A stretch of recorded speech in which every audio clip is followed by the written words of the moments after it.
दादा का पक्ष, अजित दादा के ध्येय, अजित दादा का काम देखकर आणि ह्याच्यामध्ये आजच्या या राष्ट्रवादी काँग्रेस पार्टीच्या बैठकीमध्ये सन्मान्य सर्व आमचे ज्येष्ठ नेते यामध्ये आता नुकतेच ज्यांनी पक्षामध्ये प्रवेश केला असे आमचे सुजित मरळकर साहेब, त्याचबरोबर आमचे गटनेते प्रदेश उपाध्यक्ष किसनभाऊ जाधव, आमचे मार्गदर्शक व आमचे नेते आनंददादा चंदनशिवे, तौफिकभाई शेख, त्याचबरोबर सन्मान्य सर्व आमचे राष्ट्रवादीचे कार्याध्यक्ष, माझे सहकारी युवा नेते जुबरजी बागवान, आमच्या पक्षाचे सर्व फ्रंटल सेलचे अध्यक्ष, कार्याध्यक्ष, सर्व पदाधिकारी, त्याचबरोबर ज्येष्ठ नेत्यांची आज एक बैठक झाली.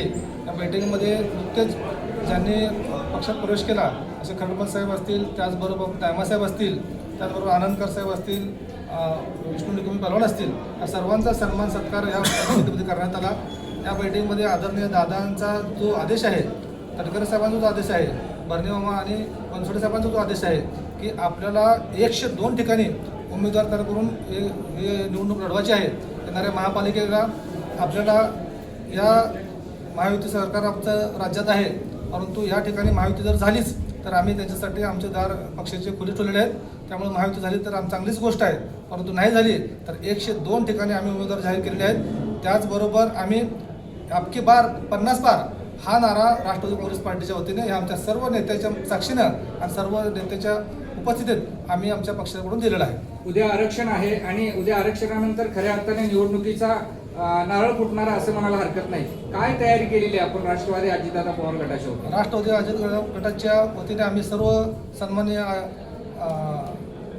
आनंददादा असतील, किसनभाऊ असेल आणि नुकतेच त्यांनी प्रवेश केलेले आमचे खडमल साहेब असतील, या सर्वांचा अनुभव, त्याचबरोबर आमचे मी असेल, जुबरभाई असेल, आमचे संघटनात्मक बांधणी असेल, आम्ही सर्वजण मिळून या इलेक्शनमध्ये अबकी बार 50 पार हा जो नारा देतोय याचा अर्थ असा आहे की आम्ही सर्व प्रभागामध्ये तशा पद्धतीने तयारी केलेली आहे.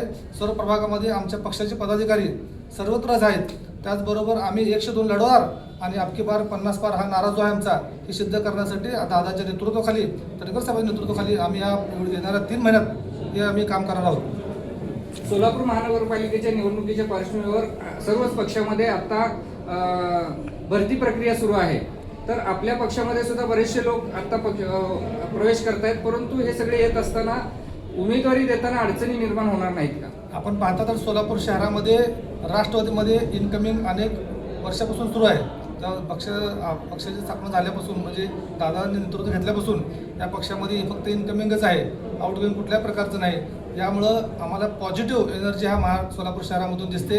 आता येणाऱ्या काळामध्ये देखील अनेक महापौर असतील, माजी महापौर असतील, माजी उपमहापौर असतील, स्टँडिंग कमिटीचे चेअरमन असतील, अनेक माजी नगरसेवक असतील, हे आमच्या संपर्कात आहेत.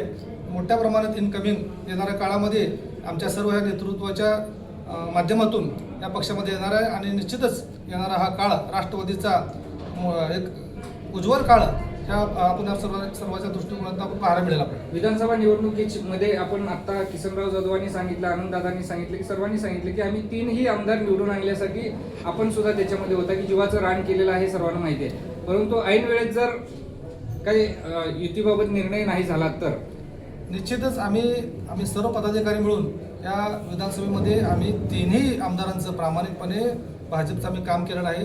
त्यांचं निष्ठेने आम्ही आमच्या नेत्याच्या आदेशानुसार दादांच्या आम्ही त्यांना मदत केलेली आहे, सहकार्य केलेलं आहे आणि आम्ही त्यामुळं महायुतीमध्ये देखील आज आहोत राज्यामध्ये देखील. परंतु महायुतीमधचा जर आम्ही आमच्याकडून एक आमचं व्यासपीठ त्याच्यासाठी खुलंच आहे की त्यांनी आमच्या महायुतीमध्ये आम्हाला जर घेतलं तर आम्ही चांगल्या पद्धतीने लढू.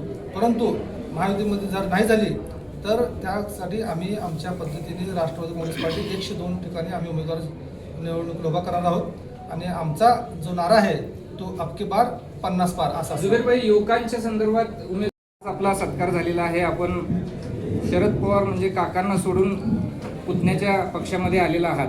तर सोलापूर शहरासाठी आता आगामी महापालिकेच्या निवडणुकीच्या पार्श्वभूमीवर आपलं काय योगदान राहणार आहे? कारण आपण सोलापूरचे आतापर्यंत महापौर ठरवताना तुम्ही आणि दायमा शेटजींच्या सह्या असायच्या असं वक्तव्य केलं. समन्वय समितीच्या माझं वक्तव्य असं आहे, समन्वय समितीचा त्यामध्ये विष्णुपंत आता खोटे असतील, एलगोरा सर असतील, धर्मनाथ साधूर असतील, मी असेल आणि चंद्रकांत दायमा, आम्ही हे 5 लोक त्यावेळेला ठरवायचे मग ती सीट जायची. त्यावेळी एक जमाना असा होता की पवार साहेबांमध्ये आमची सीट जायची त्यावेळेला. मग पवार साहेबांकडे आम्हाला हे पाकिट यायचं की कोणाला महापौर केलं पाहिजे. त्या दिवसापासून आम्ही काम करतो. मग आता आगामी महापालिकेच्या निवडणुकीसाठी काय रणनीती असणार आहे? महापालिकेची निवडणूक ही आमच्यासाठी फार ध्येय धोरण धारपण, कारण काय छोट्या कार्यकर्त्याला जर पुढं करायचं असेल तर ही एकच चान्स आहे की तो आमच्याकडे कायम राहायला पाहिजे, त्याच्यावर हा प्रयत्न केला पाहिजे. आणि ही छोटे कार्यकर्ते जिथं बॉक्समध्ये अडकलेली आहेत त्यांना बाहेर काढणं आमचं काम आहे. आणि आमच्या नजरेत फार काही आहे, येणाऱ्या महापालिकेने दाखवेल, निश्चित प्रयत्न करून दाखवेल. आपल्यासोबत आणखी काही लोक पक्षप्रवेश करणार आहेत का ते गुपित ठेवलेले आहे? ते बघू ना, त्या आता उद्याची आपली जी रचना क्लिअर झाली की तेव्हा मला सगळं कळेल की आम्ही काय केलं पाहिजे काय नाही. बिलकुल कळलं, त्यात वादच नाही. थँक्यू.